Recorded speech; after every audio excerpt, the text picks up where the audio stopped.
زموږ په ضد باندې دومره منفي او دروغجن تبلیغات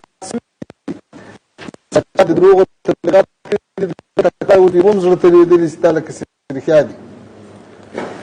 یو کلي ته یو فقیر ورغلی یو ملنګ د دې کلي ماشومانو هغه په ډبرو وویسته، هغه په عذاباوه نو هغه ملنګ هغه فقیر ورته ویل دي چې په دې بل کلي کې خیرات ته ډوډۍ دي، وریځې دي، غوښې دي، تاسې هلته ورسئ. نو ماشومانو ټولو هغه کلي ته منډه کړه. کله چې خلکو ولیدل چې دا ماشومان ولې هغه کلي ته منډې وهي، نو چا ورته ویل چې هلته خیرات ته، نو د کلي لویان خلک هم هغه طرف ته روان شو. کله چې دا ټول خلک هغه کلي ته روان شو د خیرات لپاره، د کس چې خپله دا خبره کړې وه هغه ویل چې دا دومره خلک یې خواته روان دي، خامخا یو څه سته خپله یې هغې خواته منډې کړي.